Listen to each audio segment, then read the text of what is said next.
Hey, hey, hey, Pop Culture Coram Deo. Second episode on the Jettison Entertainment Network. Guys, if you hadn't been by the YouTube channel, check that out. We've always kind of wanted to do video content, but hadn't had a chance until we joined with Jettison. Thankful for their work and hope you enjoy the video side of it. I'm Jeff Wright here with Dr. Jared Moore, and we're going to talk about the most recent adaptation of Stephen King's Salem's Lot. Before we get started on that, Jared, how you doing, man? I'm doing well, brother. Doing well. Monday's my day off, so Oh yeah, not okay, been doing a whole lot. okay. Well, uh, pastors only work on Sunday, right? Yeah. I'm sure we've made that joke on here before. Oh yeah. So, I, it's not been that long since we've recorded. I'm not sure what the release schedule is going to be, but we usually start with what you watching. So, Jared, you been watching anything interesting since the last time we sat down to talk? Not really, man. Not really. Um, I would like to look at Preston Sprinkle's Bible again. Just one example. Okay. All right. Well, let's do it. Just ring that thing out. Yeah, just one example. So his argument about Matthew 5, and it's interesting because this argument is also the argument that Robert Gagnon makes. It's the argument that Matthew Lee Anderson makes, and they're all getting it from Gagnon. And Robert Gagnon, folks usually think of him as this right-wing guy. And he is right-wing concerning homosexual behavior, but he's not concerning homosexual desire. And so let me just look at Matthew 5. So in Matthew 5, when Jesus is, let me pull it up here, in the Sermon on the Mount, and he talks about how if you look at a woman with lustful intent in your heart, then you've committed adultery already. Well, Gagnon argues that the phrase, the Greek phrase that means intent or intentionally, that he argues that is included, and because it's included, it means that Jesus is only condemning intentional lust. So not unintentional, but unintentional is not mentioned in the verse. But this argument is made by Preston Sprinkle, Sam Alberry, and let me pull you up some quotes from those two men. While you're doing that, it's frustrating that Gagnon is wrapped up in this because everybody you just mentioned is awful. But Gagnon has been substantially better across the board almost. That he's in this nonsense and that they're feeding off of it is very disappointing. Yeah, it's really, and Gagnon will get offended if you mention his name and condemn something that he says, but he's to blame on this issue. So this is what Alberry says: is it a sin to have the capacity to be attracted to people of the same sex? And so they're using rhetoric to redefine what this is. It's literally same-sex attraction is looking at a man the way that Eve looked at Adam, right? So it's upside down. It's contrary to God's creation, contrary to God's design. The Old Testament calls it an abomination. You can't cross-dress. You can't commit homosexual behavior, homosexual acts.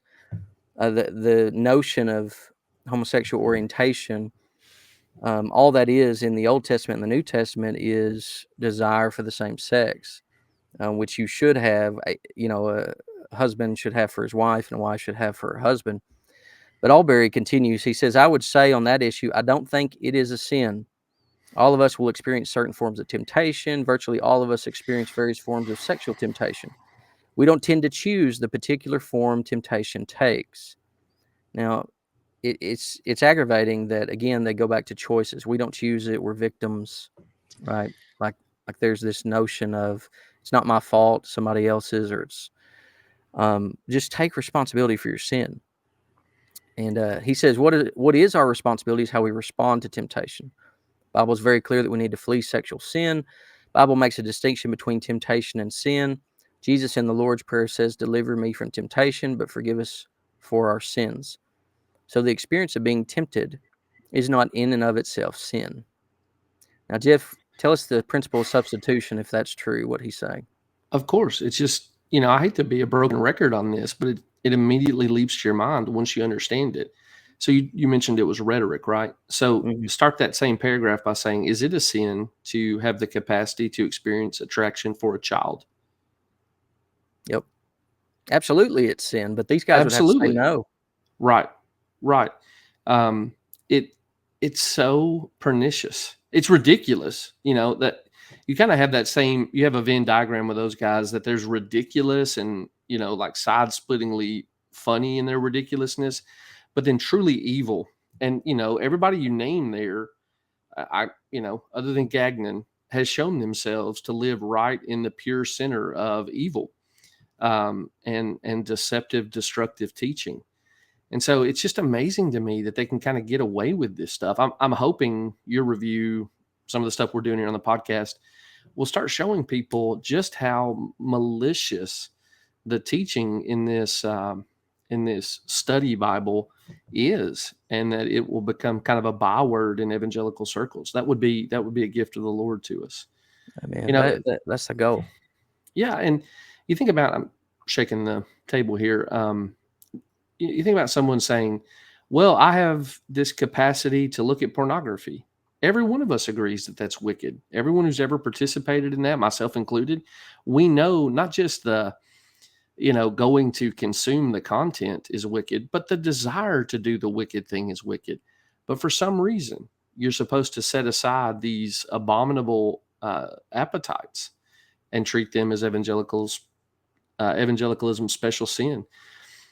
I, I I just don't know what to do other than keep shining a light on it, but I'm hoping that light works. So Albury goes on and says, so temptation isn't a sin, but indulging feelings and fantasies and looking with a certain intent is sin. So he's appealing to, a certain intent sin, but the capacity, the temptation, which what he's describing is an inner inclination toward evil, what he would refer to as same-sex attraction.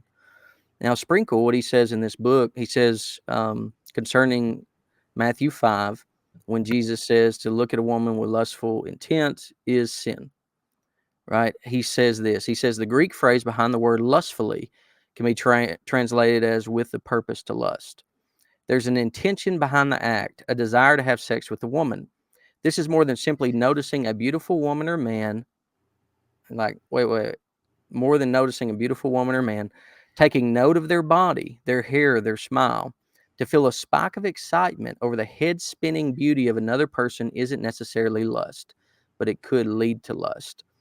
See, just that quote right there, that is not how church history, Christians have defined lust. Lust is anything that is not lawful that begins in your heart.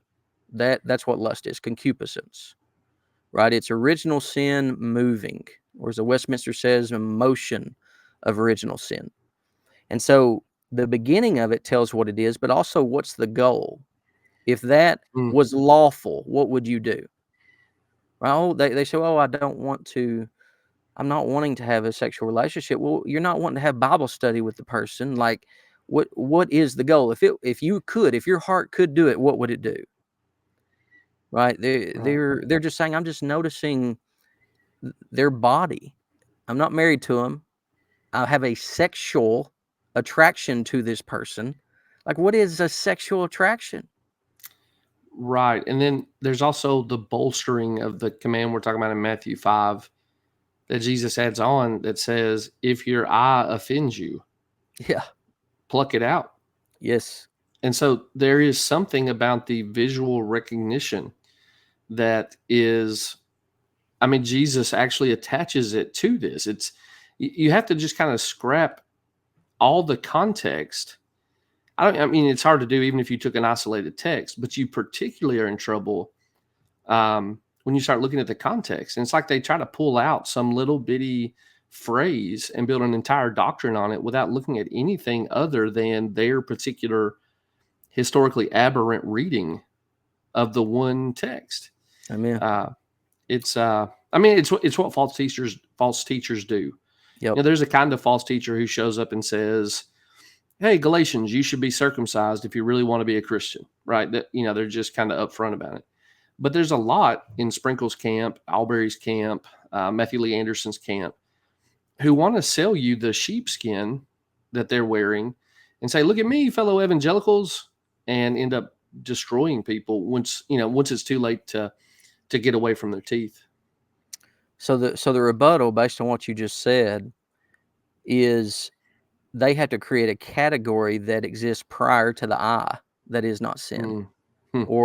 Because Jesus, when he's saying pluck out your eye, he's saying the source of sin, right? Like he's saying the foundation or what it represents, meaning the heart. And same way with the right hand, right? He's telling you to cut that off, which would have been the best hand, or at least assumed in the first century. And Sure. so it's just amazing. But Gagnon gets a little bit.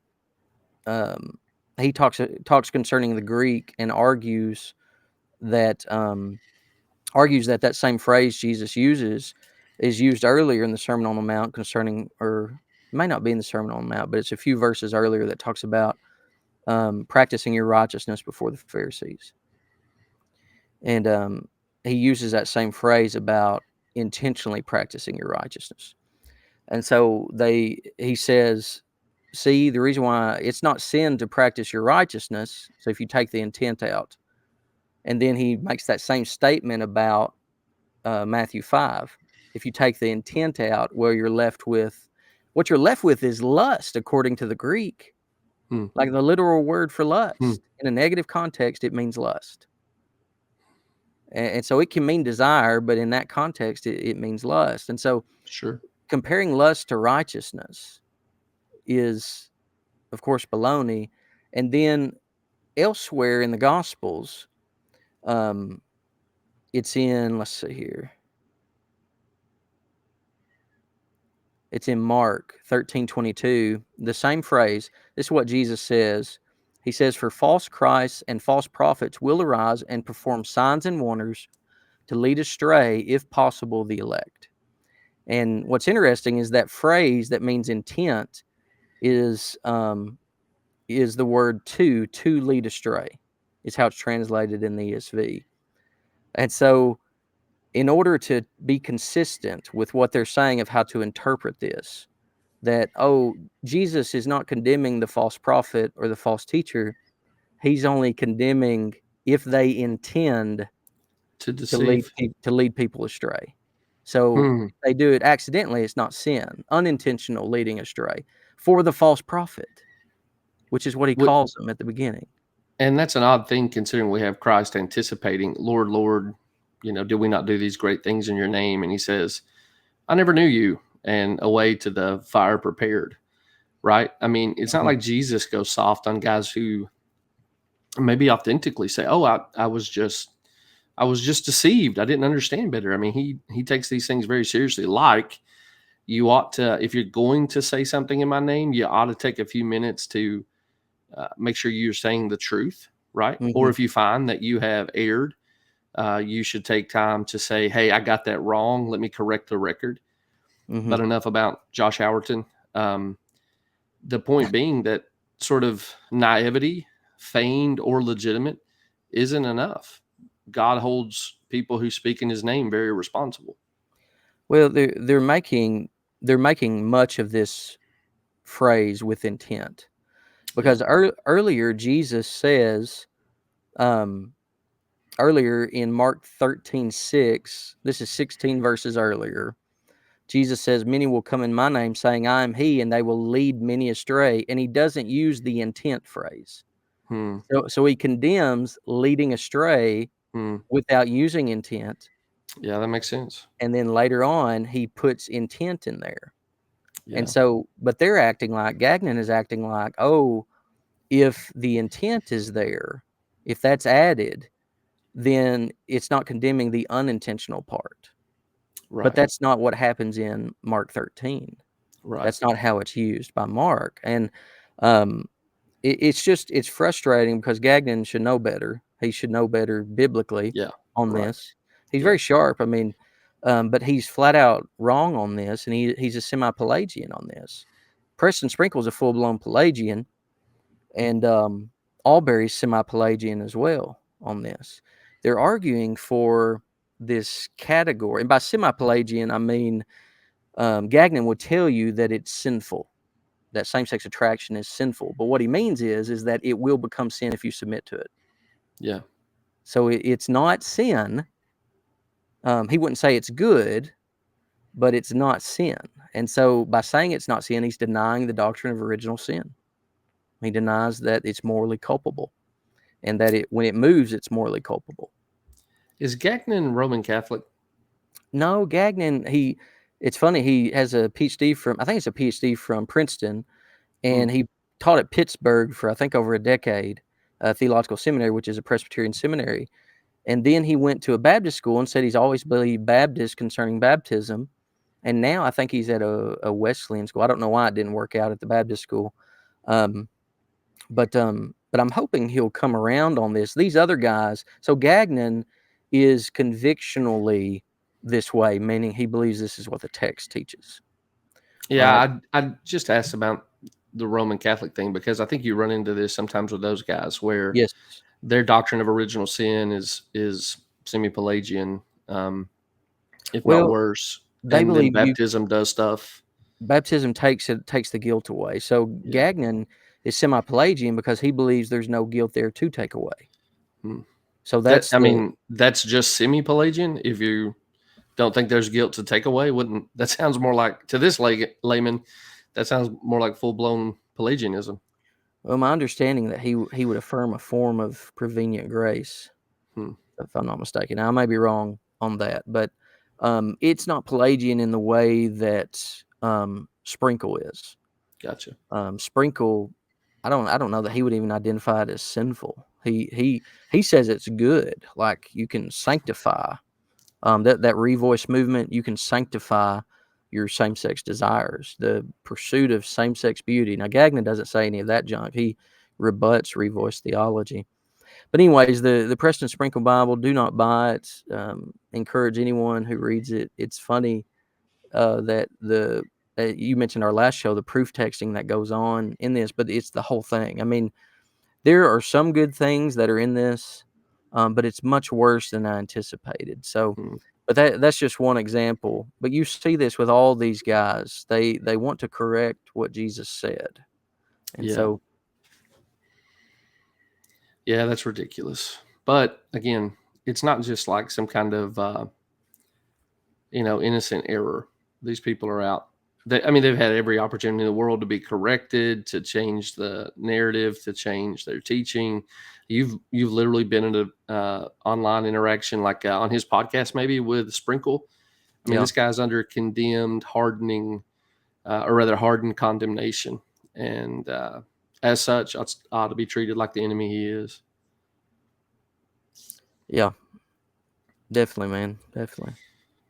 Anything else on that heading you want to talk about? No, no, not. I mean, I'm looking forward to this coming year. I'm looking forward to Muschietti's It that's coming out with HBO, the TV show. Uh huh. It's a prequel to It, and so I'm anticipating that. I'm looking forward to that. Yeah, I actually hadn't heard about that, I don't think, or knew that detail. But we've probably talked about in our episodes on it back in the day. The book is amazing. Now, there's a section in the book that should have ended Stephen King's career, and I don't know why it didn't. Mhm. But apart from that section, the book's incredible because he builds this really historic, uh, robust world that it exists in. And you don't really get much of that in the adaptations that have come so far. So there's a ton of good material to mine for a series like that. And if Muschietti's doing it, I've got high hopes that he, will mine it successfully. We watched Talk to Me, and Yeah.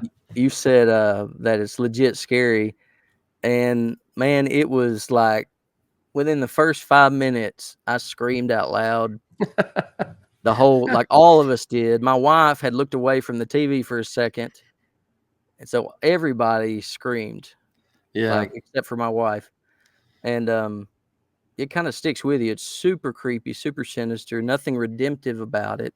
yeah, Um, but it's very like, I mean, it reminded me being in Rome at some of the scenes that they painted on the ceiling on inside of those some of those basilicas, uh-huh. because people, a lot of folks were illiterate during the Middle Ages, and so they painted these awful pictures, making you dependent upon the church, and the priestly system, the sacraments, in order to be saved from hell. And so they've got these scenes of hell painted on the ceiling. Like in one, there was this giant dragon eating a naked guy, and he's halfway in the dragon's mouth. And another one, there's a lizard like punishing people in hell, like this lizard person. Mm-hmm. I mean, it's like terrifying, terrifying. But Sure. some of the scenes in this movie where they glimpse to, I guess it's supposed to be hell or Yeah, limbo, something like that. and like it is. You said it'd stick with you, and I just need to listen to you next time and not watch it. Well, I mean, I again really like horror movies, and that was the first movie in a couple years that I legitimately found scary. You know, I'm sure there's hardcore viewers and listeners out there who tell me that I'm soft, but it's been a long time since I've seen a movie that legitimately got under my skin like that. Yeah, yeah, it's like burned in my memory. I haven't got to see.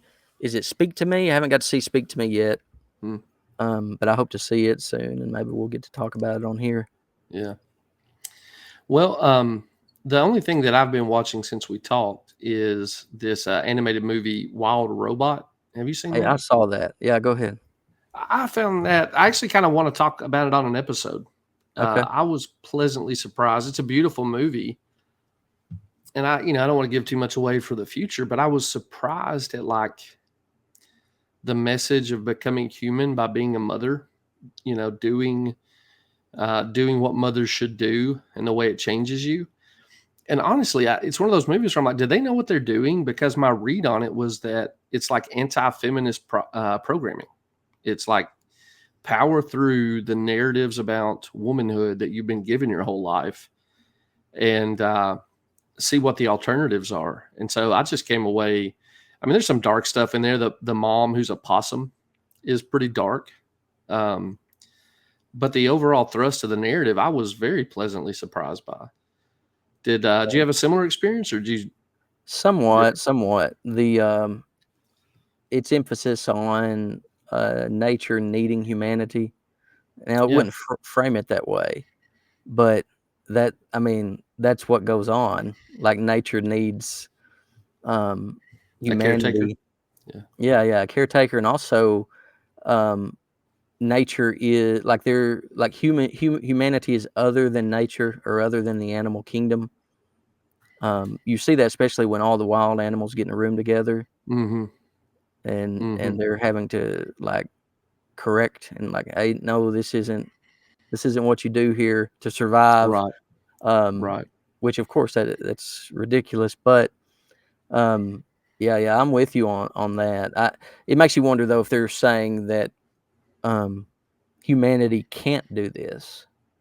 Like you'd have to a robot would not have the not the sin or maybe what's wrong with human nature in it. You could program it out of it. Hmm. Yeah, I mean, I didn't grab that because it's anthropomorphic.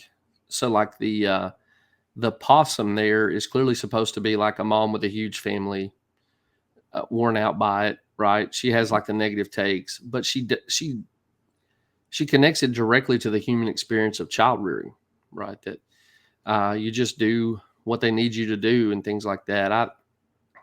I think the robot basically stands in for someone made in the image of their creator who'd received a certain set of programs about and an identity, from outside of themselves, and Mm. realized, well, sometimes I have to break with that programming to actually do what needs to be done So I don't know. We ought to do an episode on it. And we'll just interplay those perspectives more.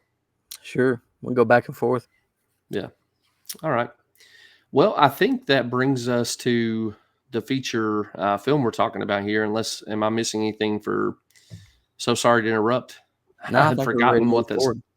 Yeah, I'd forgotten what that segment was called last episode. I've since remembered it, but we'll move into the feature film section. So we're talking about Salem's Lot. This was a movie that you had kind of said, "Hey, let's talk about this one."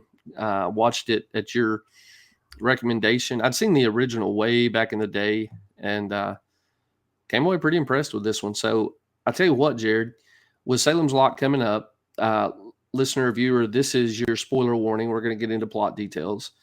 Yeah, again, what we always say: either pause it here, just be done with the episode if you're not going to watch this one, or go watch the thing and then come back and resume.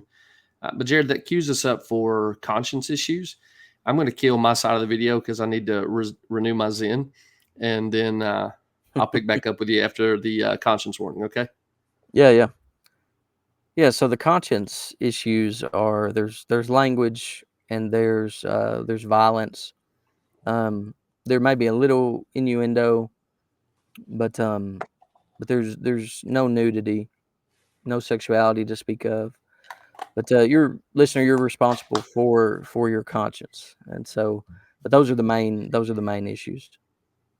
Yeah, I should have muted my mic, not just killed my video. But the one thing on sexuality that I can remember that some viewers may not care for is that there's a time the protagonist is staying in a boarding house that has rules against women being in the rooms after a certain hour, and we see that he has snuck his girlfriend in, and she maybe is even holding like a sheet over her as she talks on the other side of the door frame from the boarding house owner. Again, nothing nude. All you see is the neck, but it certainly suggests certain things. So that's the other than language, that's the only thing that leaps out to my mind. Yeah, tell us. Do you remember the original at all? So I've seen folks complaining about that this was too short. I've read that the director left like near an hour on the cutting room floor because the Hmm. producers demanded it be cut short. Yeah. And so from what I've read, the fandom, they think the 1979 70. 79 miniseries is the best one.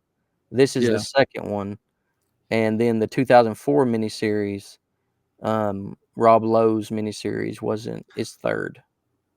I didn't even know about Rob Lowe's.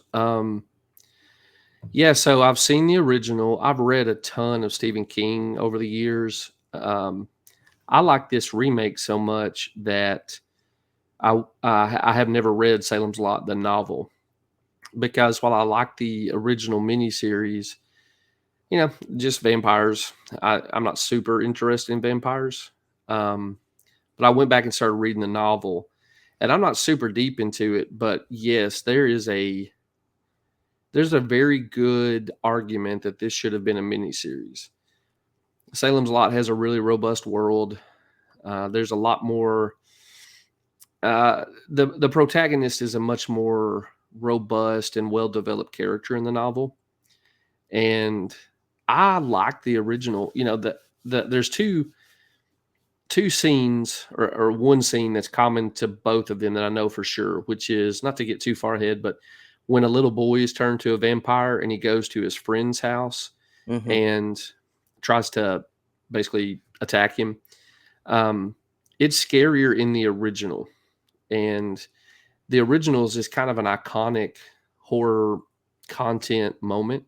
Mm-hmm. Um, so I think that original one has a ton of merit, and I would love to see a 4 episode, hour long, or if you want to just explore the whole space, give us a 6 episode thing, kind of like Mike Flanagan has done in the past. I think it's a pretty good argument that there's a lot more meat left on the bone for this, and not knowing about that hour of material that was left, I'd be really enthusiastic to watch a director's cut. Yeah, me too, man. I'm still waiting for Muschietti's It, a director's cut, but I don't know if we'll ever Yeah, get one. yeah, that's strange, isn't it? You would think in an age so starved for content, and particularly with guaranteed winners, that something like that would come out. Maybe You- after, maybe after a series. You'd think money, right? You'd think that, Yeah, oh, how do we make more money on this? right. Like, or at least release both of them, and one of them's in a, one of them's a bonus feature or something you have to pay for. Sure, sure. Because I'd love to see it. 10 hour. That movie was great, and the characters are well developed. But this one, folks do disappear pretty quick.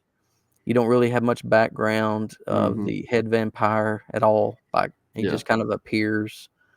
Um, it reminded me of the lore of Monster Squad. Hmm. Um, and that was in the mid 80s when it came out. But it develops at least a little bit the history of Dracula Hmm. before he just shows up. Um, and so we don't know anything about this head vampire really. Right. So I'm curious about that as I get further into the novel.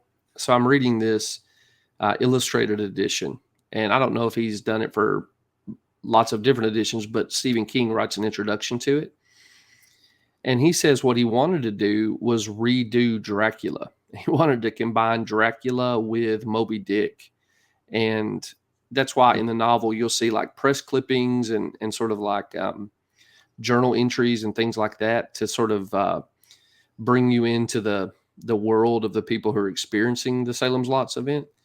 Um, but the thing that I thought was interesting from the introduction is he said, if you take Dracula, which Bram Stoker initially intended to publish as if it were a real account, like a Hmm. Victorian version of the Blair Witch uh, story or something like that, Yeah, where yeah. the consumers left going, did this really happen? And King says in the essay that we should be really thankful that Dracula basically got caught up in his own hubris, that he had dominated Transylvania. But when he comes to Britain, he runs into a bunch of people who are like, no, it ain't going to happen here, pal. And they defeat the monster. And he thought, well, if he came today, particularly to a small town, Maine, where, King stuff is always at, I think he'd mop up. And then he said, the story kind of developed differently as he wrote it. But it was pretty interesting to see that this, I can't remember what they call the guy. Strake, and Strake is like the familiar who does Dracula's bidding as his human agent. I can't remember what they named the actual vampire, but he's Dracula. Um, Mm. it would be interesting to see him just labeled Dracula, and like this is what happens if he decides to come to America rather than Britain. That's an interesting alternative world. It is, man, and I love the fact that that kids are involved. Hmm. Being brave as a kid, which that's where your biggest fears are. Everything's when something's scary, it's super scary. Like the dark is scarier than when you get older. Like Hmm. you're just scared of about everything. And so if you can be brave as a kid, you'll definitely be brave as an adult. So I appreciated It's a good habit to get into. yeah, yeah. I thought it was great.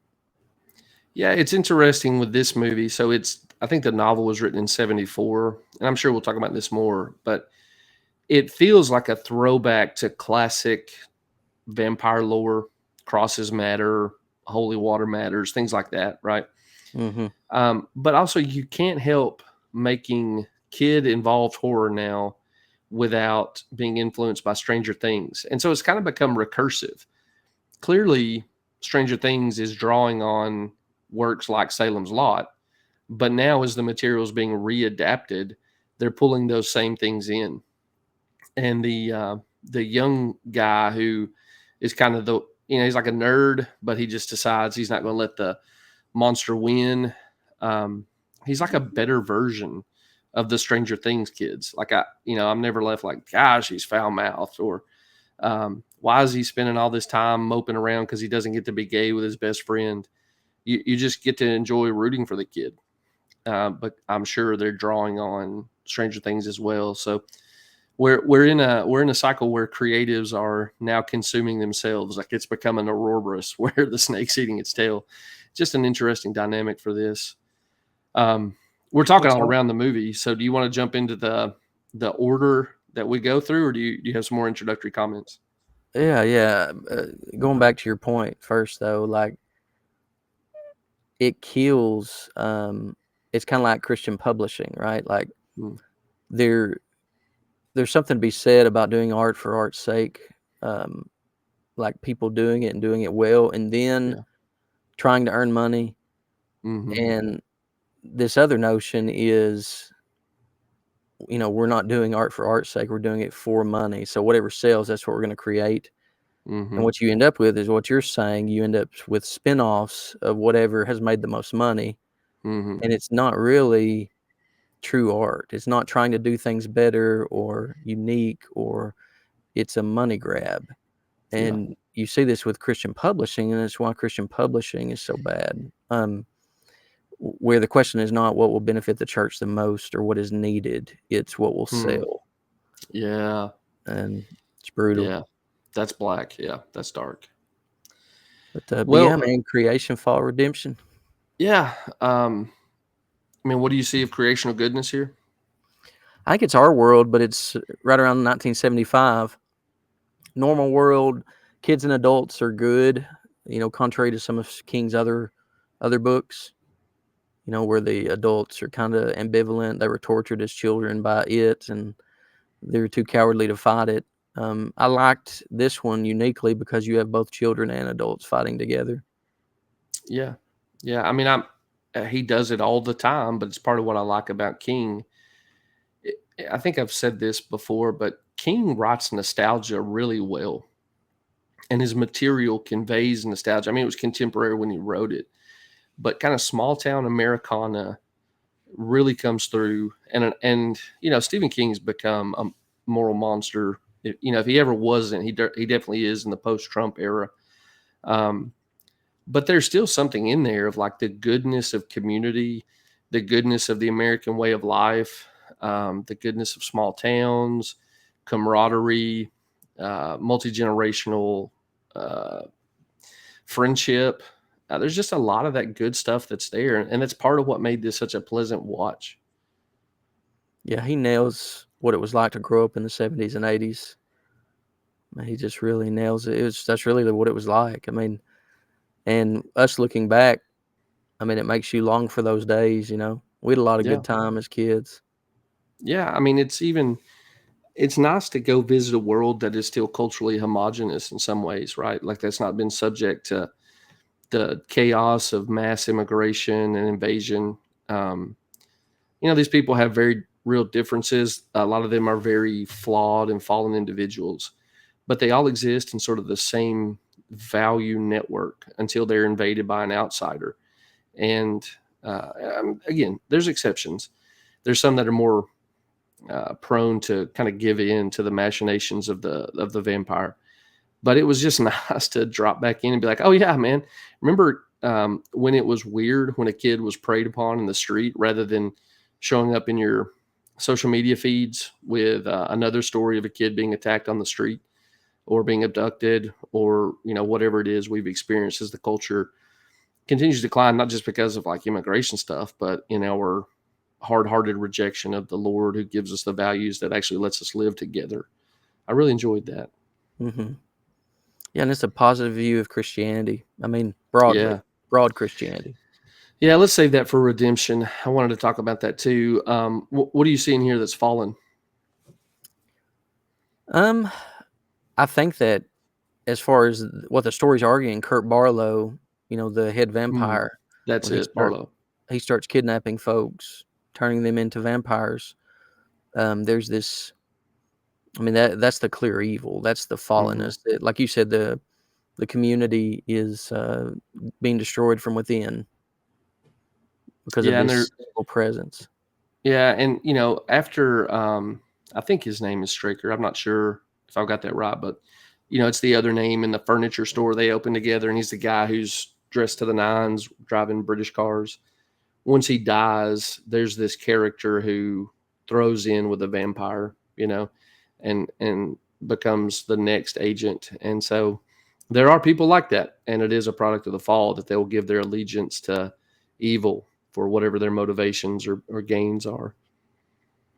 Yeah, I thought he died too quick. The familiar did. Didn't you? Wasn't it odd that he died so quick? Yeah, I'm not saying let's build a movie around him, but him as an agent of this vampire who can operate in the daylight would have been interesting. I almost wish there had been more with him. Um, Again, time constraints, I guess, but it just felt like one of the parts of the story that could have been explored more and not in a way that exhausts the viewer. Yeah. So with redemption, you've already mentioned the church. I've got some thoughts on that. You want to take that and run with it? Well, just obviously the vampire's defeated, the townspeople are saved, but it's particularly good versus evil and good wins. But it's Yeah. this loose, like superstitious form of Christianity that comes from Roman Catholicism. Yeah. Yeah. That was interesting to me. So there's a scene that I was really initially pretty excited about. The priest is a drunk, and that's common enough, right? So you got this boozy priest, but when they finally realize what's going on, they kind of set him down in the church, getting all their game plan together. And he makes this speech about, I still really believe in the church.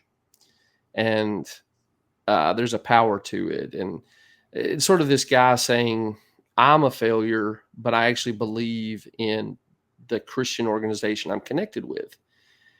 And again, all the qualifications. I'm not a Roman Catholic. I think that's destructive teaching if you believe what their catechism says, all that. But just sort of as a stand-in for Christianity, I was pretty enthusiastic about that. Mm-hmm.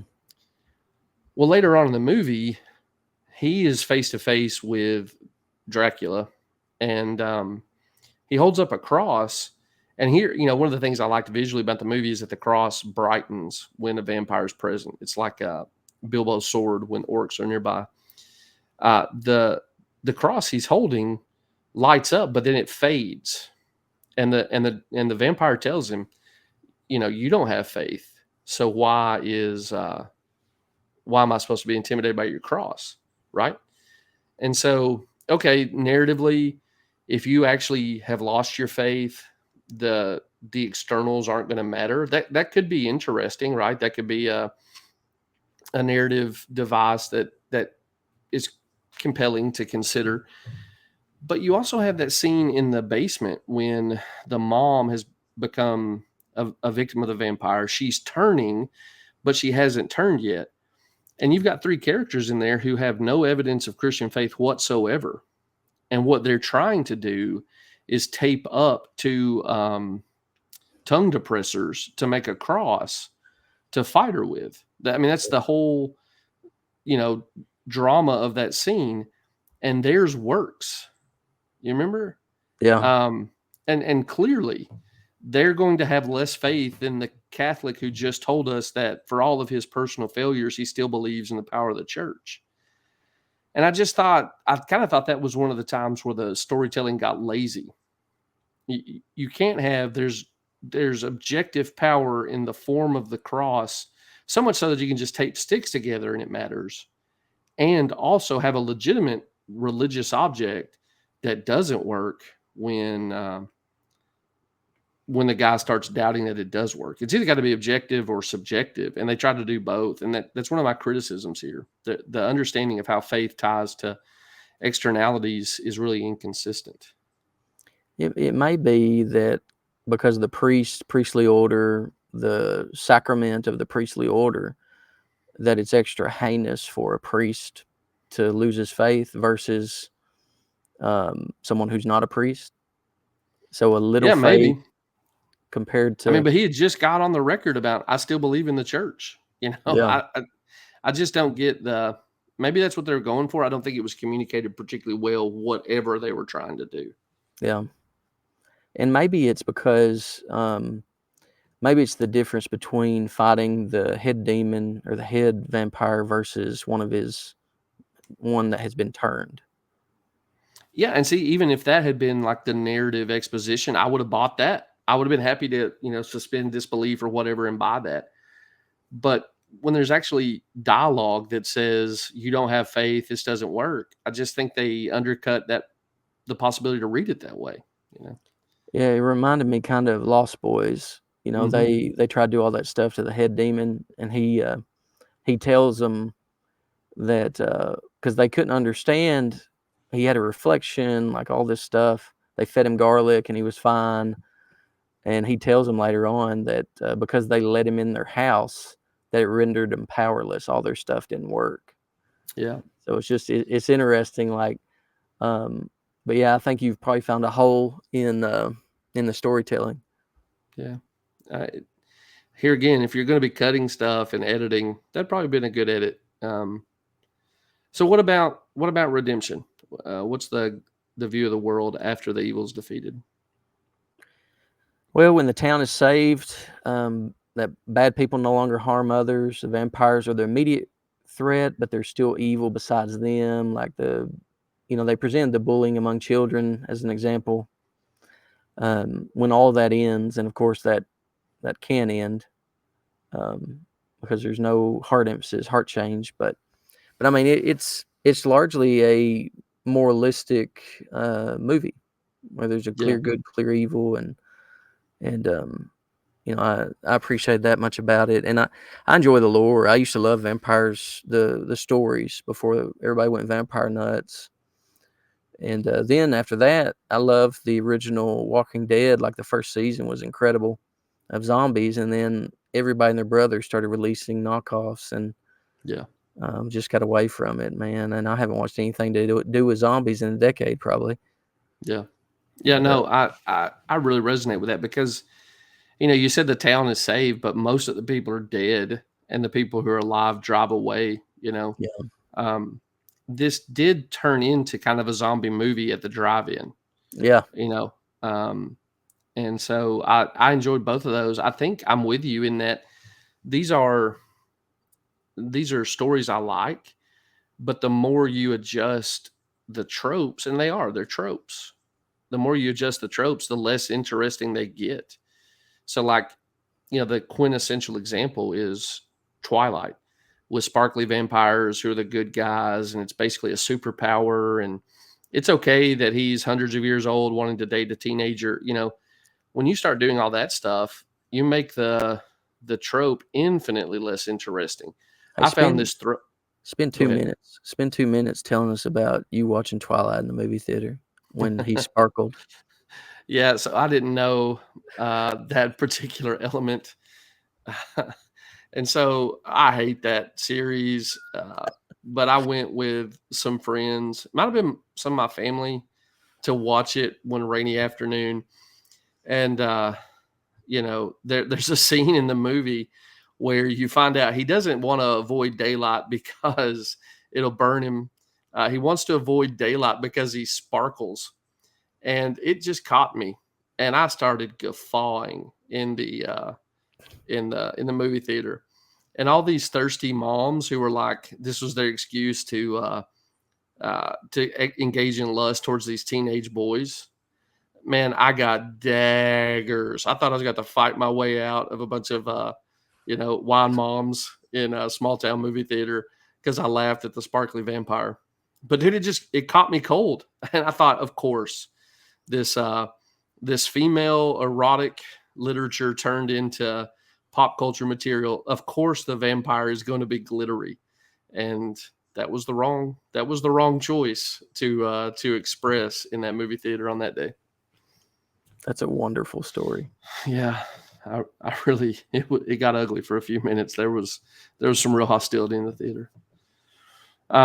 I mean, we've hit a bunch of this, but you want to lay out the story, kind of moving through our method here. What is the story? Yeah, so Ben Mears, who's a writer, this is from IMDb, he spent part of his childhood in Jerusalem's Lot, which is known as Salem's Lot, Maine. He's returned after 25 years to write a book about the Marsden house where he had a bad experience as a child. See, all of that's kind of obscure. Like all of that should have been explained. Like there needs to Why be is more this? time. Yeah, was the scary house on the hill the scary house on the hill?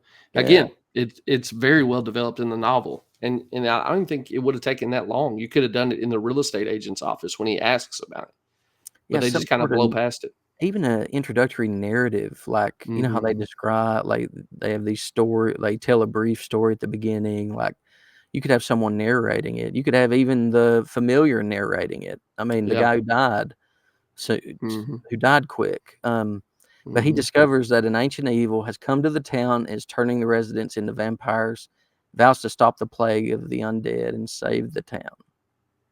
Yeah, good summary. Uh, that opening kind of scare where the guys are carrying what we all assume is the uh, coffin of the vampire into the scary basement. Um, that worked for me. I Yeah. really enjoyed that, and it set the world up pretty quick. Like you can tell that this thing can put people under its thrall really quickly.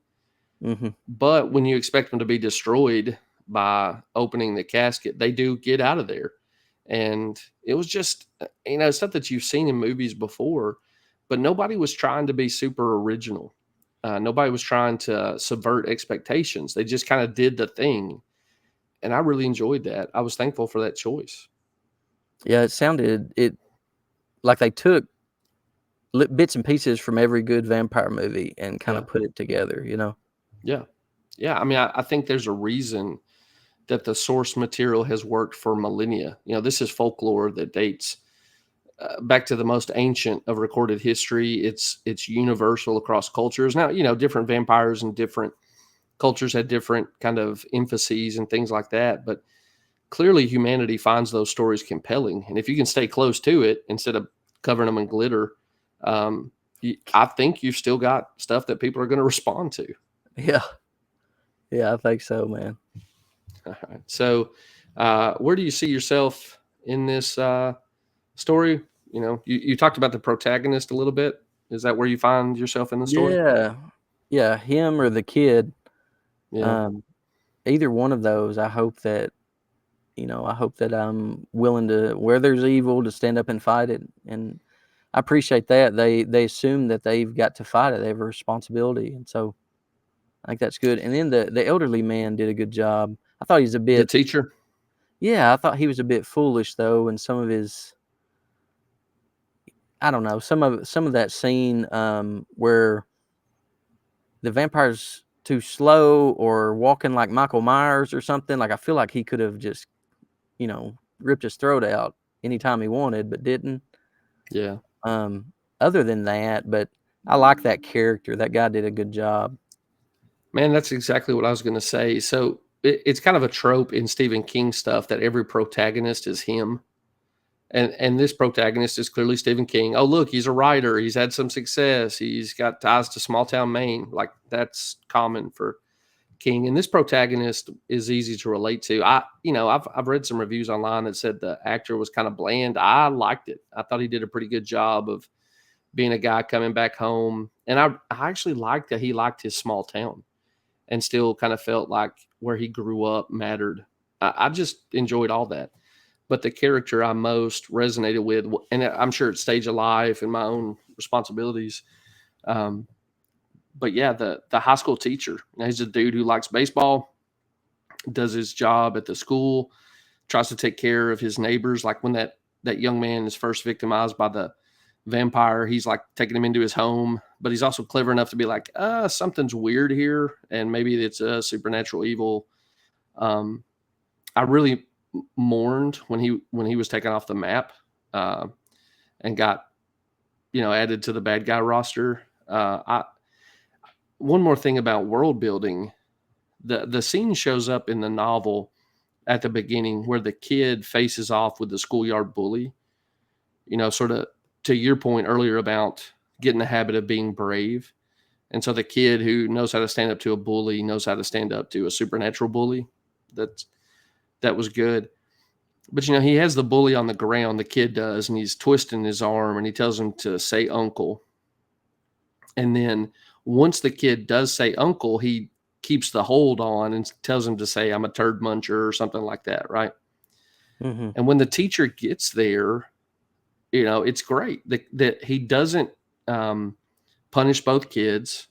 He breaks it up. And when he tells the kid, you gave him a condition, he met it, you added more on. That's not how we do it here in the lot. That was really good world building. You know who this guy is as an adult. You know who this kid is. He did the right thing, but he needed to grow, and there was an adult who would help him with that. And then it just kind of tells you this is the values of this community. And so I just thought that was really skillful, really well done. And in the novel, they don't do that. In the novel, that interaction plays out. He makes him say the additional thing, and the teacher never intervenes. And so I thought it was a good creative decision for them to modify it that way. Yeah, he must have dealt with bullies in school. Has he ever talked about that? Have you ever heard him talk about that, Stephen King? No, but would you be surprised if the guy who grows up writing a ton of teen horror in all his novels, that he might have been bullied in high school? Yeah. I mean, who goes through any form of adolescence without having to run into a bully? I guess they really stand in well too as like first wave monsters to set the stage for the next bigger monster. If it's Pennywise or the guys in Sometimes They Come Back, Christine. I mean, high school bullies are a pretty good metaphor on a small scale for bigger monsters that may show up in a Stephen King novel. Oh, dude, just a brief segue. You brought up Christine. Did you know that Kevin Bacon was originally supposed to be the star in Christine, but he chose to do Footloose instead? Huh. So I put on Footloose the other night because I thought it was pretty clean. You're the preacher in Footloose, man. Why's everybody dancing? I kept making fun of that movie, and then the angry dance scene is high comedy. Like, I mean, oh my goodness, buddy! Like, you need to go watch the angry dance scene because it is hilarious. Well, I dude, thought it was cool when I was a kid. Like, yeah, this is why we're friends.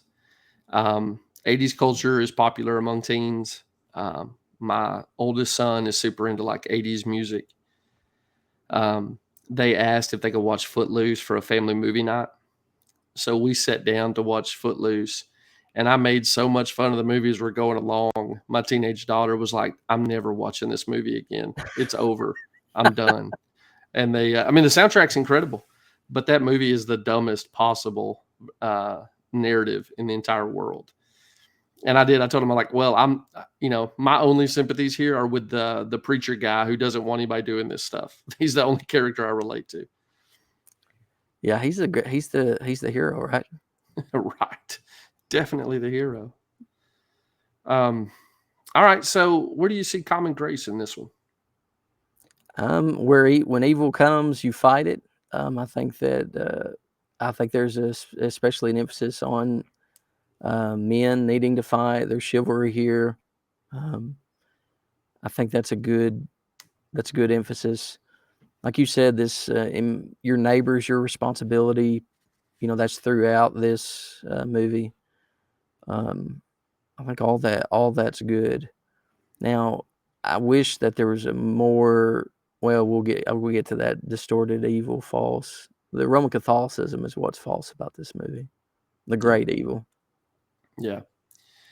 Yeah, I appreciated the camaraderie aspects. I also thought that there's just a little bit of this, like the science person is going to be slow to be on board, but they don't hold it there for a long time. The coroner is basically it's supposed to be the materialist, the scientific figure. And she's one of the first ones to pick up on like something is happening that's not normal. So like there's a scene where a couple people have died and they're supposed to be in the morgue. And she asks her assistant, is that body still in the cooler? Because she's realizing like people are getting up and walking around after they're dead. Now, when they're I think it's when they're in the church, they say, we actually think this is vampires. She says no. And by that point, it's kind of unexpected because she knows something's happening. But I was able to read that as someone being like, yeah, I have scientific commitments, but empirical evidence, which the scientific method is built on, says something weird is happening here. So I may not be super quick to jump to vampires, but it's not going to take me a very long time to get to vampires either. And uh, again, I've seen movies that handle that much worse, where the vampire's walking around eating someone's neck, and they're like, it cannot be vampirism; those don't exist. I was, I was thankful that this one didn't do that. Yeah, that's a good point. That's a good point. She did a good job too. Yeah, That actress. yeah. I think the scariest scene in this movie is that scene in her operating room. I mean, not really operating room, just section room or autopsy room or whatever. When the mom comes back to life, the kid coming to the window is pretty scary. I've just seen it done better before, but Mm-hmm. that's the time in the movie I'm most like wrapped up in what's going on. You want to do your Roman Catholic bashing now? We're gonna get to what's fallen in this movie. You bigot. Yeah, the superstition is over the top when you point to that priest pointing to the church, because it's a Roman Catholic emphasis, and it makes you wonder the emphasis upon the church rather than God, if that's an intentional, because that's how Rome is. I mean, that's Mm-hmm. Rome argues that the Pope is the vicar of Christ. He's the head of the church on earth. The priestly order gives power to these things. Gives power to the sacraments, but also to the relics. That God, through the priestly order, identifies these relics that are, they were part of. You see it in a lot of vampire movies that this came from, like in one of the which we made fun of it, the original Nun movie. Whenever the relic of the blood of Jesus was it killed the demon. Yeah, But that was awful. there's actual arguments like that. There have been in church history where Rome, like one of the craziest examples was they claimed to have the foreskin of Jesus from his circumcision, and they would take it and said it would heal people, and they would rub it on whatever was hurting. Um, and you could go look it up, but because they claim that, because there were two churches that claimed to have it, two Roman Catholic churches, and it got stolen. The one of them got stolen, and the the Vatican put out the Vatican put out from the Pope that if you talk about the foreskin of Jesus, you go to hell. Like, it was this. It was this. They were like, no more talking about it. So Rome believes that you receive grace through the sacrament. So Protestants believe that God works with the sacrament. So it's the difference between through and with. Um, and so they also believe, Rome also believes that you receive grace through it regardless if you have faith or not. Now, for the faith to benefit you, I mean, for the sacrament to benefit you, you have to have faith, but you've already received the grace because the priest has given it to you, Yeah, and the priestly order has given it to you. And so it's just a lot of this lore concerning vampirism and how to fight it is from medieval Roman Catholic teaching concerning superstitious sacraments and relics. That, like, whenever we were in Italy, there was this basilica that was built entirely, I think it was in Assisi, that it was built because a local Roman Catholic priest he didn't believe in the sacrament. He didn't believe in the mass, that the bread and the wine actually became the blood and body of Jesus. And so what happened was my guy. one day when he was doing the sacrament, the bread started bleeding, like actual blood, and they built a giant basilica as a result of that, and it actually has his um, blood-stained cloth that he dried it with, and it's still there. And that basilica was built around it, and so people believe that you actually receive grace through that relic. And so a lot of this stuff, like the reason why the cross can be used is because of the priestly, um, declaration that the cross is significant. Like, it's not that Jesus has been crucified on it, or that God has done this. They would say that God has done it, but he's done it through the priestly order. And so it's this, like I saw just a few days ago on Twitter, it was a person who was outside of confessional, and the priest was there, and then it had Jesus behind the priest. Like, Jesus was there with the priest, and they're like, and the person who tweeted it was like, actually, you can remove this guy right here. He's not needed. Like, the priest, Yeah. you don't need him. We Yeah. just go directly to Jesus. We don't need to Yeah. go through the so-called priestly order, or the vicar. But the reason why it's holy ground and holy water and all those things is because of the priestly order according to Roman Catholic doctrine. And Right. so, like the Eucharist, the Holy Spirit doesn't come and change the elements into the body and blood of Jesus until the priest ushers in the Holy Spirit. Right. And so anyways, that's the great evil in these movies, and same way with the exorcism movies. And but I mean, I believe, and we've talked about this, that the reason why they have actually done exorcisms, Roman Catholicism, I believe they've actually carried out real exorcisms, Mm-hmm. but that it's further to deceive. The reason why the demons are willing to leave is not because of the genuineness of Roman Catholicism, but precisely to keep the masses deceived concerning their authority of the church. Yeah, in that scenario, they probably wouldn't actually leave. If you think about Jesus's, how can a house divided against itself stand? Right. If I drive out demons by the power of Beelzebub.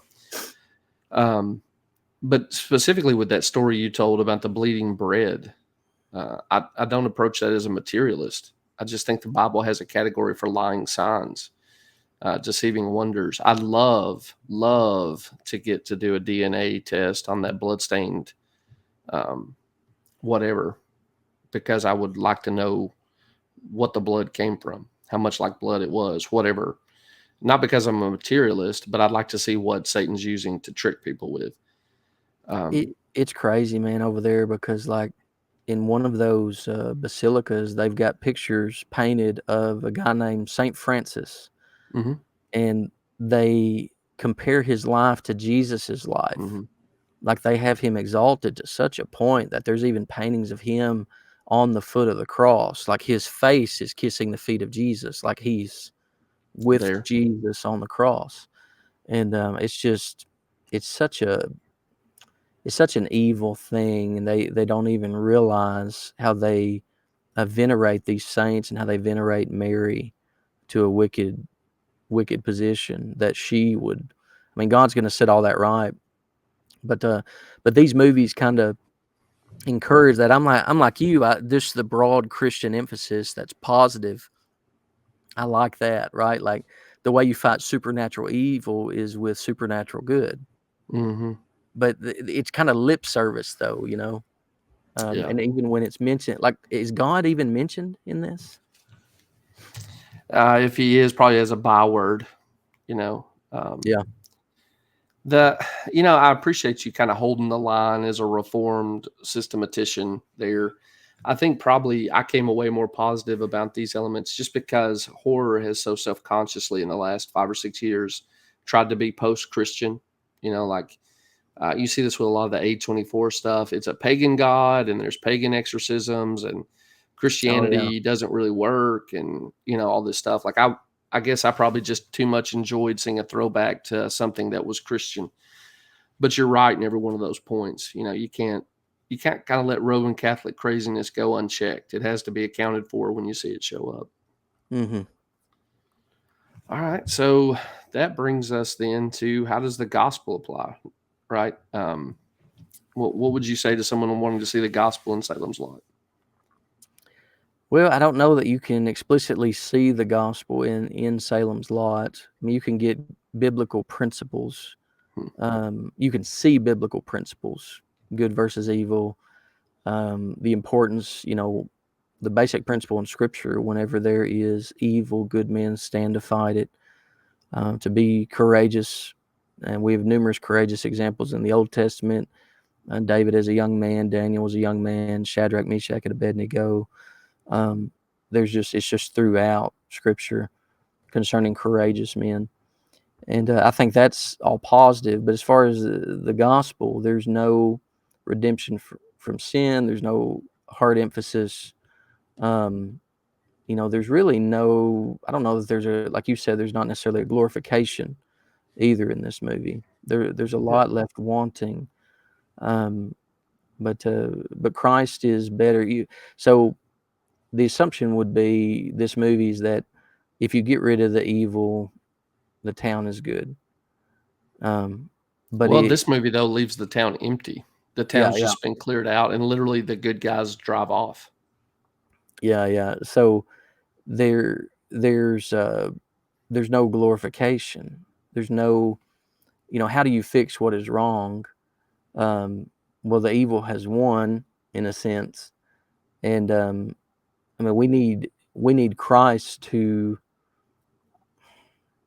set all things right. I mean that would be what I would point to. What would you have? Yeah, I mean, I think this is another one of those movies it leaves you wanting Christ. So there's no going back once you become a vampire in the world of Salem's Lot. Now, sometimes in other vampire movies, like if you kill the head vampire, all of his, the ones that he turned will become human again. The scouring in Salem's Lot happens there at the drive-in when they're all parked in the trunks of their cars, and they go through and open all the trunks in the last bits of daylight. So Salem's Lot is de-infested from vampires by setting them all on fire, basically, until you get down to the last one. There's a few that make it into the shadows and they stake them or whatever, but you just kind of have this deal where the vampires are now so corrupt they have to be eradicated. And if I ever get, a producer role or some kind of creative license, I'm going to tell a vampire movie that in some way the power of the vampire can be broken by Christ. Because that, if you turn this into a metaphor, and I think it is in some ways metaphoric, dead people who are still acting as if they're alive, preying on other people, looks a lot like sinners. I'd like a version of that where, okay, immolation is one of the consequences of immorality, right? You could burn, but that the real story, Christ actually raises vampires to new life. He raises zombies to new life. He raises the dead to new life. And you don't have to have a hero who rides out of town with the last surviving human and they go start their new life or whatever. You could have a hero who says, I actually know someone who can undo this. There's a greater power and redemption is possible. And so I think Salem's Lot leaves you wanting a hero who's even better. Like you said, Christ is better, who can come in. He doesn't have to just destroy the vampires, but he can destroy them by bringing them into his kingdom as his adopted children. And I'm going to figure out how to tell that story someday. Yeah, raising them from death into life. Right. Like there's always this sacramental emphasis in these movies, if there is any redemption. Mm-hmm. Right? It's you've got to kill the one who turned them, or you have to go through this ritual with a priest. And I would love to see a Protestant version of that. Yeah, I mean, it would take something like popping all the trunks. They all come out to attack him. He kneels and asks for God to intervene on their behalf as they set upon him. And God chooses to intervene in sovereign grace. It would have to look something like that. Because you're not going to go to some, he's not going to sprinkle the hoods of the trunks with holy water or something, right? It has to be, dear God, please intervene directly. And often he's pleased to do so. Yeah, maybe at the preaching of the gospel or the reading of scripture or something along those lines. But it would have to be a supernatural emphasis for that's the thing. Like it's all this supernatural evil is fought by materialistic good. And there's this assumption through the authority of the church that this is more than materialism. Yeah. But it's the further we get from positive world of Christianity, the less that is emphasized. Like, it's funny. So this is a little off subject, but so Dolly Parton released a rock and roll album about a year ago. Have you heard this? No, missed that. So she's got this song where she's like speaking up, tired of what's going on in the world, and tired of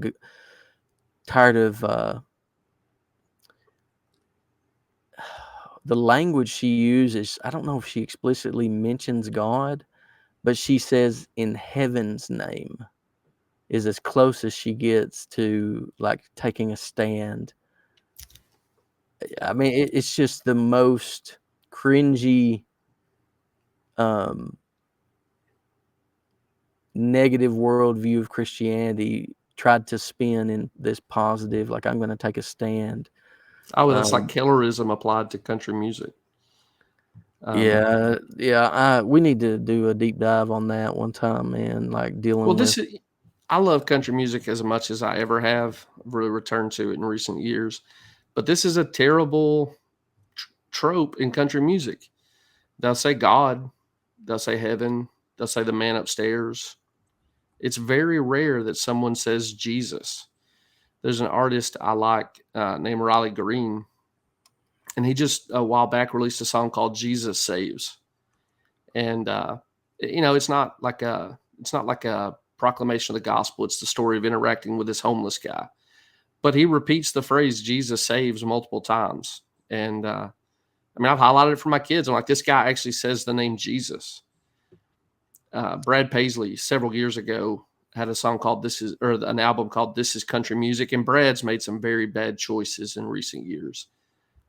But he has a line in the song, This Is Country Music. He says, you're not supposed to say the name Jesus in a song, but we do. This is country music.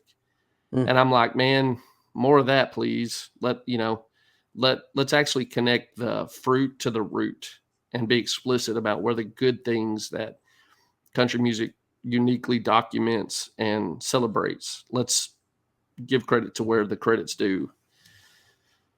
So she does mention God, but she does not mention Jesus. And that was do you remember that we went after Kurt Warner's story because he doesn't mention Jesus at all, and he was he was Tim replied to us on Tebow. Twitter. Yeah, he was Tim Tebow before Tim Tebow. Right.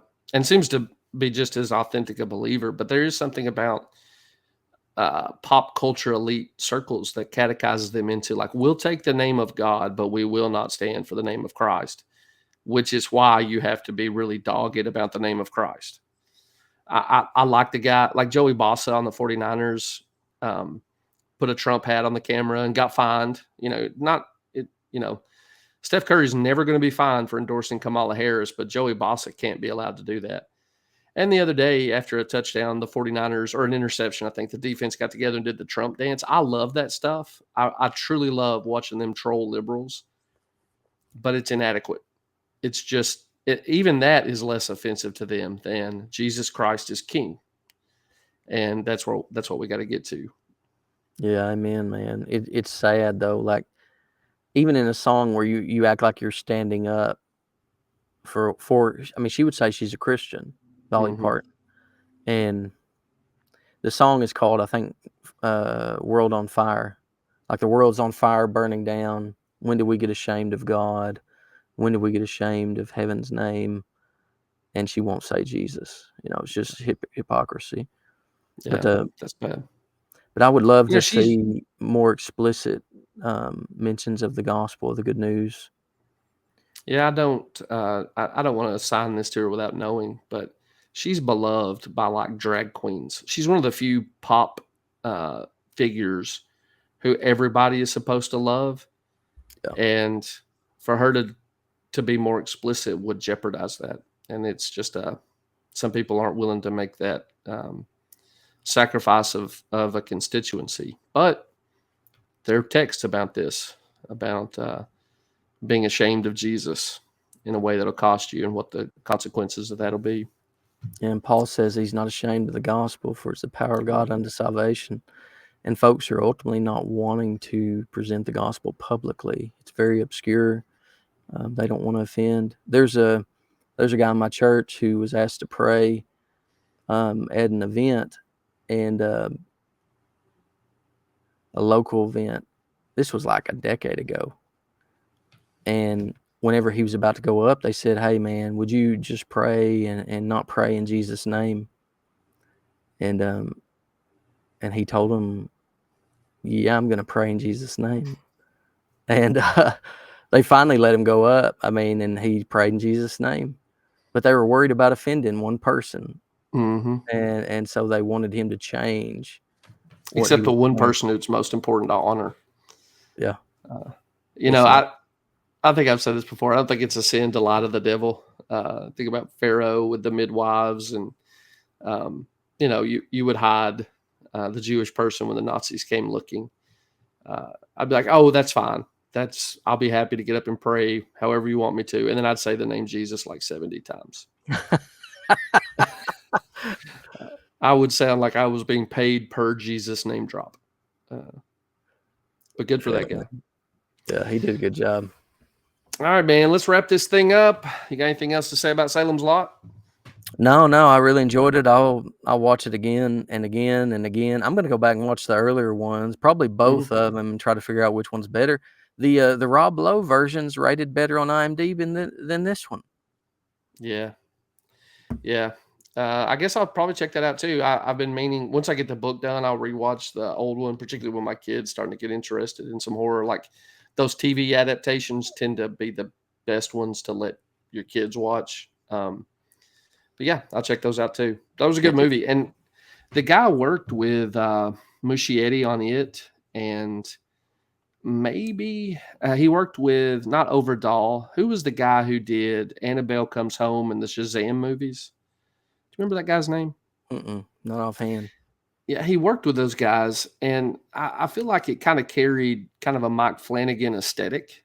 So I'm hoping this director does more stuff. I kind of like what he does. He's drawing from good sources, not ashamed to like do what is good, doesn't have to feel real innovative, you know, or to do it his own way. So I hope he does more stuff. I'd like to watch Gary Dauberman. Gary Dauberman. Good job, Gary. We know you're a big fan of the podcast, so congratulations. You did a good job. Dude, he was a writer for It, the original, the Muschietti's, the first one, and The Nun, too. Yeah, and I'm pretty sure he was involved in Annabelle Comes Home. Yes, he wrote that. Yeah, so he has worked with good creators. He directed Annabelle Comes Home, too, and Salem's Lot, so he hasn't directed anything else but those two. And needs to do more. Oh, yeah. All right, man. So where can people find you if they want to connect with you outside the show? Yeah, you can find me on Twitter and at Jared H. Moore, and you could find us as well on Twitter, PCCD Pod, and hit us up if there's a specific show or specific music song, artist. I mean, we usually do movies and TV shows, but I mean, we're wide open for talking about music as well. Yeah, I'll throw books in that hopper too. Yeah. Takes a little bit longer to get through those than watching a movie, but I'd be happy to talk about a good book.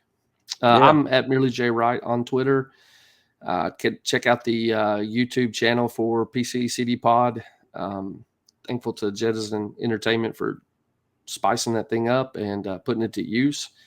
And appreciate y'all tuning in to listen. If you'd be willing to give us a review on whatever your favorite podcast platform is, we'd appreciate that. A like and a subscription on the YouTube channel. All that stuff helps. And we're trying to get back in the swing of things with the podcast. So give us some encouragement those ways. Until the next time, we've got a few things in the hopper that we're considering looking at, but hadn't finalized that yet. But until then, this is Jeff Wright for Jared Moore, reminding you to live every moment as if you're before the face of God. Because you are. We'll talk to y'all next time.